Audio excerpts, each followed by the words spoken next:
What's happening, everybody? Welcome to Screen Realm. My name's Guillermo, and today it's a huge one. I'm going to be looking at 30 of perhaps the biggest films to be coming out this year. By the way, for horror fans, I looked at some of the horror films you should look out for this year a couple of videos ago, so be sure to check that one out. As for what factors I looked at when whittling down this list to these 30, well, I basically looked at big studio releases from the US and their potential for success. So from Marvel to DC to animation to musical to true stories, there's a lot to get through. I'm going to be trying to get through this as quickly as I can, and by the way, it's ordered by release dates. Let's go. Let's kick off with Ant-Man and the Wasp: Quantumania, being released in Australian cinemas on February 16th and US cinemas on February 17th. Of course, Marvel's third Ant-Man film is going to be on this list. Ant-Man and the Wasp: Quantumania, the first chapter of Phase 5, has Paul Rudd and Evangeline Lilly returning as Scott Lang, Ant-Man, and Hope Van Dyne, the Wasp, and this time they're heading into the quantum realm. A Marvel Ant-Man film is of course a big release, but what makes this one perhaps a major MCU picture is the fact that it brings in the supervillain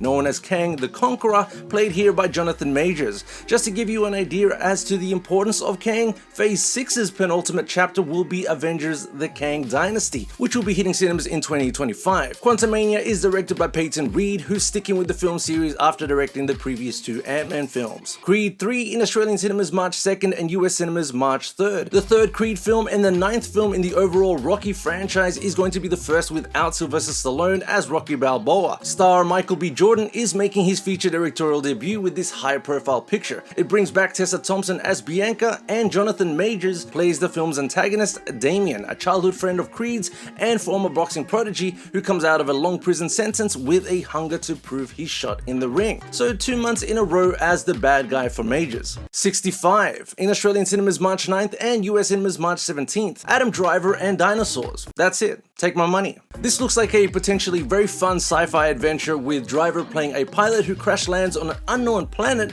that he soon discovers is Earth 65 million years ago. After he discovers a survivor, they attempt to make their way through an unknown terrain riddled with dangerous prehistoric creatures in an epic fight to survive. This one is directed and written by Scott Beck and Brian Woods, who wrote A Quiet Place and previously directed the 2019 horror film Haunt. Sam Raimi is among the producers. Shazam: Fury of the Gods in Australian cinemas March 16th and US cinemas March 17th. Yes, the DC universe often seems to be in some kind of a mess, but there have nevertheless been some good films to come from that jumble. For me, Shazam was one of the good ones with infectious energy and a nice level of heart. I'm looking forward to seeing what director David F. Sandberg does with his sequel, which brings back Zachary Levi as Shazam and Asher Angel as Billy Batson. There's a massive cast in this one, including Helen Mirren, Lucy Liu, and Rachel Zegler as the Daughters of Atlas. John Wick Chapter 4 in Australian cinemas March 23rd and US cinemas on March 24th. Keanu Reeves returns as the badass that is John Wick for a fourth chapter.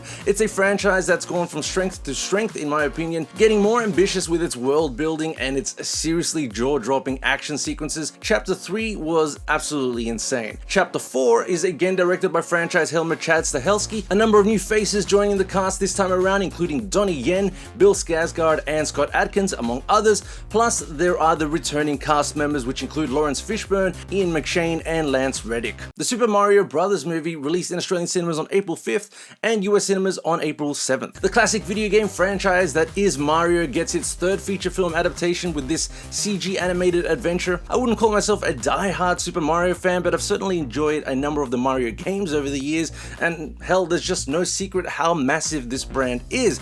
Understandably, the loyal fan base has been looking at this one with a microscope, and there's been a bit of a polarized reception given to the choice of Chris Pratt as the voice of Mario. I am personally not too fussed. The voice cast includes Jack Black as Bowser, Anya Taylor-Joy as Princess Peach, Charlie Day as Luigi, Seth Rogen as Donkey Kong, Keegan-Michael Key as Toad, and Fred Armisen as Cranky Kong. The film is directed by Aaron Horvath and Michael Jelenic, who are collaborators on the Teen Titans Go to the Movies, and the script comes from Matthew Fogel, known for the Lego Movie 2, the second part, and Minions: The Rise of Gru. Guardians of the Galaxy Volume 3 in Australian cinemas May 4th and US cinemas May 5th. James Gunn's final Marvel film, well, at least for the near future after taking on that huge role at DC, will be bringing together the Guardians as we've known them for one last time. As that first trailer suggests, this may be one hell of an emotional film as Peter Quill and his buddies defend the universe again. Of course, there's a large cast of returning faces, including Dave Bautista, Karen Gillian, and Zoe Saldana, with newcomers including Will Poulter as the Marvel Cosmic Messiah that is Adam Warlock. It's not 100% if he's a hero or a villain, or perhaps somewhere in the middle. It's kind of more complicated than that, James Gunn said in an interview with Empire, speaking about Warlock, but he's definitely not a good guy.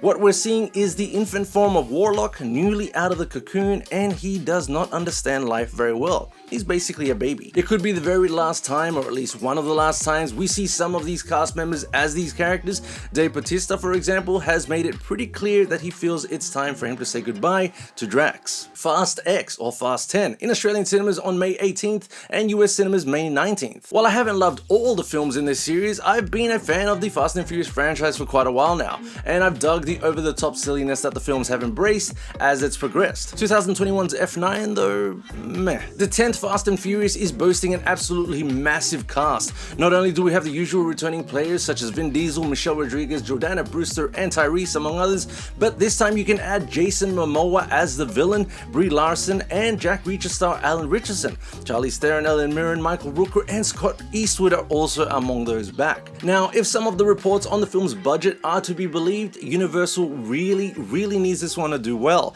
The Wrap, for example, reported that the film's budget reached around $340 million US, which makes it the most expensive film in the franchise thus far, and according to a couple of reports that I read, perhaps the 5th most expensive film ever. Directing this pricey picture is Louis Leterrier, whose credits include The Incredible Hulk, Now You See Me, and The Transporter, as well as Clash of the Titans. The Little Mermaid in Australian cinemas on May 25th and US cinemas on May 26th. Disney's umpteenth remake is The Little Mermaid, which takes their 1989 animated classic to live-action form. The new Little Mermaid stars Halle Bailey as the classic aquatic character, Melissa McCarthy as the evil Ursula, and Javier Bardem as King Triton. The voice cast includes Jacob Tremblay as Flounder, Awkwafina as Scuttle, and David Diggs as Sebastian. I've said it before, I'm not too fast with news of remakes and reboots. If it sucks, the original is still there, and if it's good, great. That being said, Disney's live-action redos have been quite mixed. Good such as Jon Favreau's The Jungle Book, and bad such as Robert Zemeckis' recent Pinocchio. Fingers crossed for this one, which comes from director Rob Marshall, known for Chicago and Memoirs of a Geisha, as well as Disney films Pirates of the Caribbean, On Stranger Tides, Into the Woods, and Mary Poppins Returns. Spider-Man Across the Spider-Verse in Australian cinemas June 1st and US cinemas on June 2nd. This is the follow-up to the Oscar-winning 2018 CG animated film Spider-Man Into the Spider-Verse,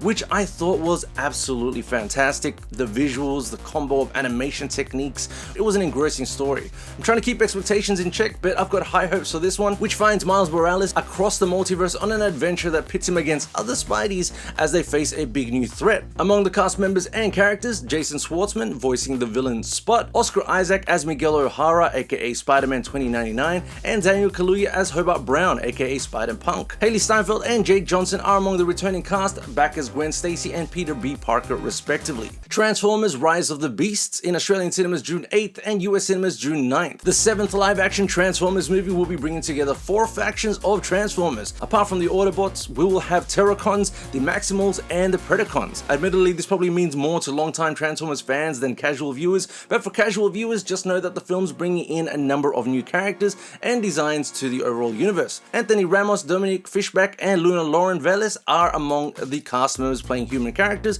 while the voice cast includes Peter Cullen, Ron Perlman, Peter Dinklage, Michelle Yeoh, and Pete Davidson, among others. If you got tired of Michael Bay's brand of Transformers film, well, you'll be pleased to know that as with 2018's Bumblebee, Bay is not at the helm, although he does remain on board as producer.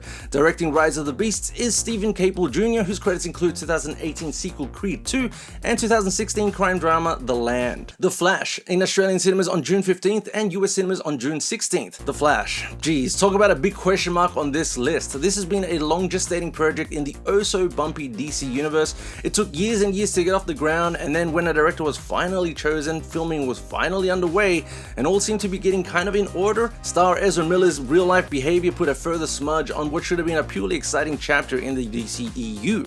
Nevertheless, the film could still be a winner and a major film in the universe. With a narrative influenced by the comic book storyline Flashpoint, The Flash will have Barry Allen inadvertently create all manner of multiverse mayhem when he goes back in time to prevent his mother's murder. This multiverse tale will include a number of characters, including the return of past Batman, Michael Keaton, and Ben Affleck. There's going to be Supergirl, played by Sasha Kaje, Iris West, played by Kiersey Clemens, and even General Zod, with Michael Shannon reprising the role. Directing is Andy Muschietti, who previously helmed the 2 It films and 2013 horror film Mama. It's very hard to predict just where The Flash will land on the quality scale, but he's hoping for the best. Indiana Jones and the Dial of Destiny, Australian cinemas June 29th and US cinemas June 30. Another project that took years and years to come to life. Steven Spielberg had a long plan to stay at the helm of the franchise and directed the 5th Indiana Jones film, but he eventually decided to hand the reins to another director, making this the first indie film not directed by Spielberg. At the helm this time around, Logan, Ford v Ferrari, and Walk the Line helmer James Mangold. As that first exciting trailer showed, nostalgia, plenty of action, and Harrison Ford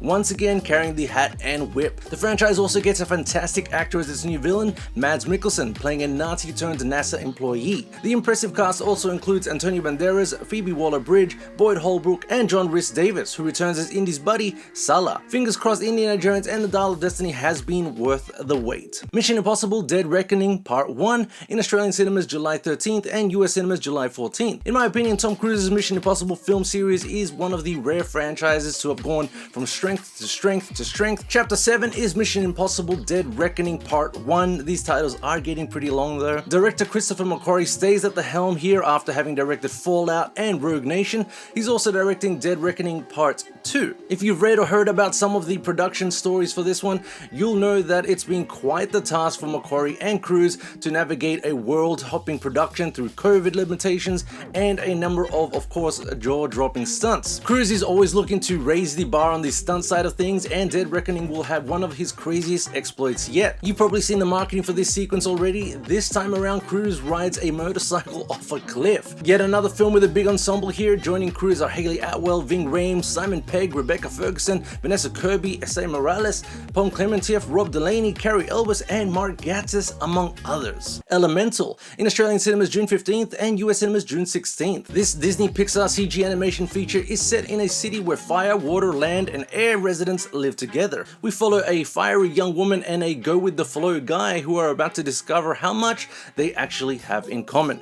The film is directed by the Good Dinosaur helmer Peter Son, with a voice cast that includes Leah Lewis, The Half of It, and Mamoru Athi, Jurassic World Dominion. That Pixar factory has been delivering heartwarming, layered, tear-jerking pictures for years now. Perhaps in the vein of Inside Out, Eternals could hopefully be another winner from that hit animation studio. Just a quick interlude everyone, please subscribe to the channel in case you still haven't. Back to it. Oppenheimer in Australian cinemas July 20th and US cinemas on July 21st. This one is one of my most anticipated films of the year. The 12th film from Inception, Interstellar, and the Dark Knight filmmaker Christopher Nolan is Oppenheimer, based on the true story of J. Robert Oppenheimer, the theoretical physicist who played a major role in the development of the first nuclear weapons. There's just so much talent here. Apart from Nolan, who also wrote the screenplay, there's cinematographer Hoyt van Hoytema, who worked with Nolan on Dunkirk and Tenet. There's editor Jennifer Lame, who edited Tenet and whose credits include Black Panther, Wakanda Forever, and Hereditary. And then there's Tenet composer Ludwig Göransson, who earned an Oscar for his fantastic Black Panther score. Out of the many star-studded ensembles this year, Oppenheimer arguably has the most impressive. Led by Cillian Murphy, the film's cast includes, deep breath now, Emily Blunt, Robert Downey Jr., Matt Damon, Rami Malek, Florence Pugh, Gary Oldman, Benny Safdie, Michael Angarano, Josh Hartnett, Kenneth Branagh,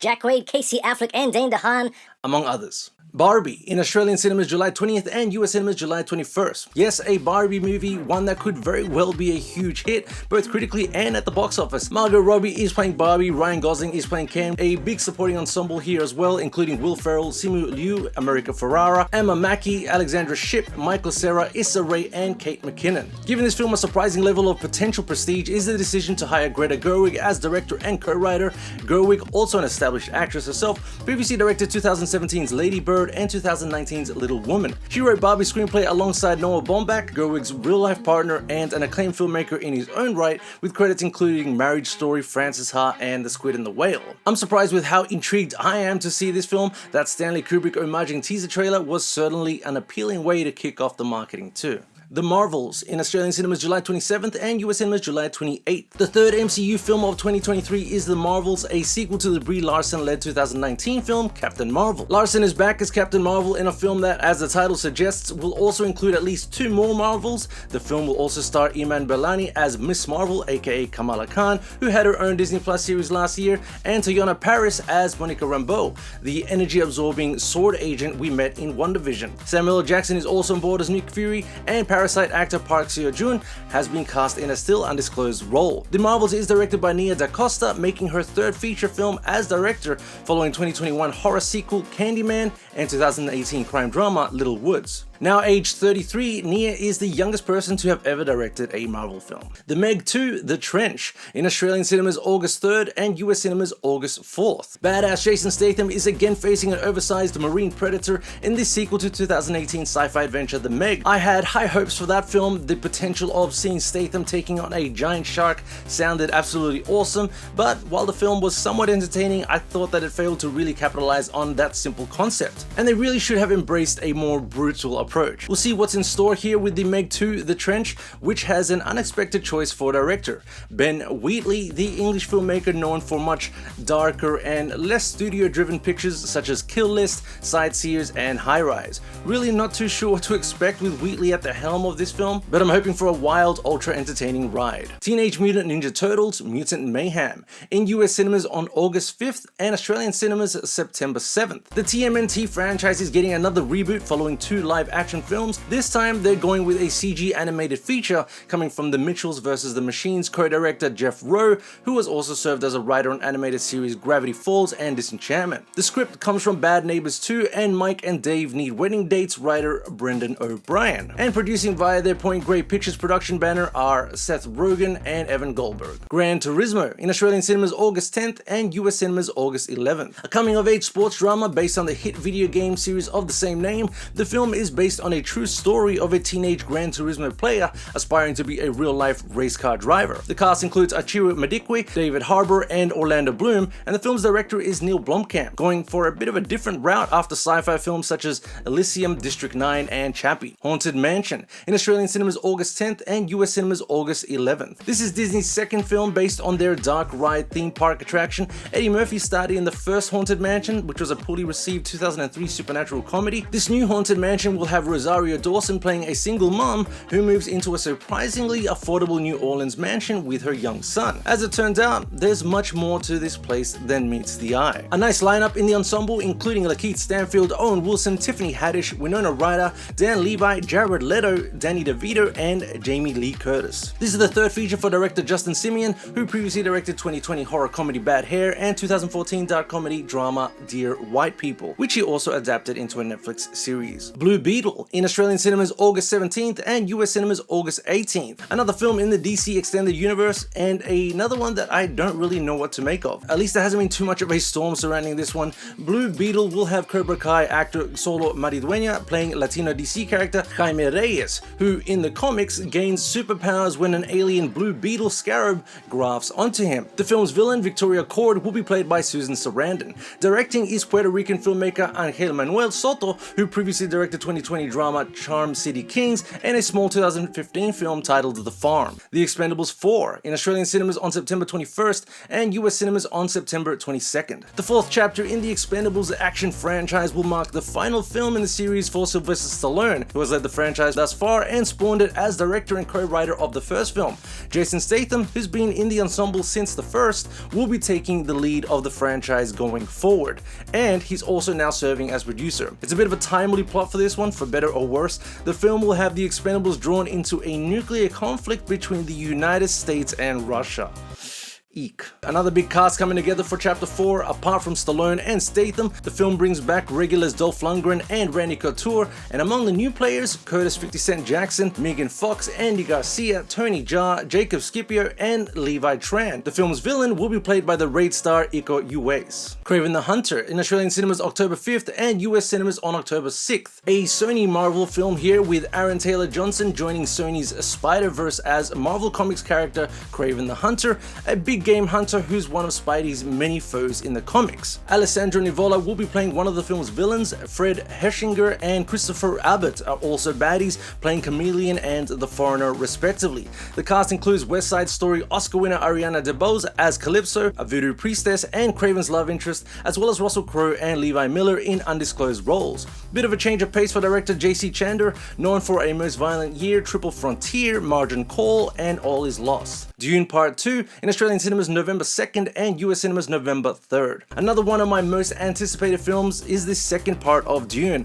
from master filmmaker Denis Villeneuve. The sequel to Villeneuve's 2021 sci-fi epic tackles the second half of Frank Herbert's 1965 novel and reunites us with Paul Atreides, played by Timothée Chalamet. It really is a year full of incredible ensembles. There's also Zendaya, Rebecca Ferguson, Josh Brolin, Stellan Skarsgård, Dave Bautista, and Javier Bardem, among others. And the new cast members include Florence Pugh, Austin Butler, Christopher Walken, Léa Seydoux, and Tim Blake Nelson. I can't wait for this one. The Hunger Games, The Ballad of Songbirds and Snakes, in Australian cinemas November 16th and US cinemas November 17th. A prequel to The Hunger Games, The Ballad of Songbirds and Snakes takes us back to an 18-year-old Coriolanus Snow, who of course will go on to become the tyrannical president of Panem. Donald Sutherland played Coriolanus in the previous films. The young Coriolanus here is played by Tom Blythe, whose credits include series Billy the Kid and The Gilded Age. The plot finds Coriolanus assigned to mentor Lucy, played by West Side Story's Rachel Zegler, a girl tribute from the impoverished District 12. The supporting cast includes Hunter Schafer, Jason Schwartzman, Bern Gorman, Peter Dinklage, and Viola Davis, and directing is Francis Lawrence, who has plenty of experience in this world, having directed 3 of the previous 4 Hunger Games movies. Wish, in cinemas November 22nd and Australian cinemas November 23rd. An animated adventure from Walt Disney Animation Studios, Wish is a fantasy musical featuring a voice cast led by West Side Story Oscar winner Ariana DeBose and Alan Tudyk. The plot follows 17-year-old girl Asha DeBose, who along with a goat named Valentino, Tudyk, explores a kingdom where wishes can literally come true. Pleading to the stars for guidance, Asha ends up bringing down a star that can communicate through pantomime. The film is directed by Chris Buck, whose directing credits include Frozen, Frozen 2, and Tarzan, and Fawn Veerasunthorn, who was head of story on Raya and the Last Dragon. Wish will be blending watercolor style with 3D CG animation and will feature songs by Grammy nominee Julia Michaels. Wonka, in Australian cinemas December 14th and US cinemas on December 15th. 2 big films in 2023 for Timothée Chalamet. Not long after Dune Part Two, we'll see the talented actor belting out some tunes as a younger version of Willy Wonka. This is a musical prequel to Roald Dahl's 1964 novel Charlie and the Chocolate Factory, and will be following a young Wonka and his adventures prior to opening that world-famous factory. Joining Chalamet are Keegan-Michael Key, Sally Hawkins, Jim Carter, Matt Lucas, Natasha Rothwell, Olivia Colman, and Rowan Atkinson. The film is directed and co-written by Paul King, who helmed both beloved Paddington movies. Aquaman and the Lost Kingdom in US cinemas December 25th and Australian cinemas December 26th. The 4th DCEU film for 2023 is this Jason Momoa starring sequel directed by James Wan. I mostly enjoyed the first Aquaman and have been looking forward to seeing Momoa in a sequel, but this is another DC film that comes with a few clouds. A big question mark surrounds just how James Gunn and Peter Safran plan to iron out the DC's big screen future and whether or not that includes Momoa as Aquaman, but for now we've got the sequel on the way. It also brings back Amber Heard, which has been a bit of a disconcerting factor for many fans, especially after that highly publicized courtroom showdown between her and Johnny Depp. The cast also includes Willem Dafoe, Patrick Wilson, Dolph Lundgren, Yahya Abdul-Mateen II, Tamura Morrison, and Nicole Kidman. We'll see what we end up with here. Whew, okay, there you have it. 30 of what could be among 2023's biggest films. What do you think of the lineup? Are there any particular films that you're really excited for? Are there any big ones coming up that I didn't even mention? Let me know in the comment section below, and as always, please subscribe to this channel if you still haven't. Thanks so much for watching, everyone. Catch you soon.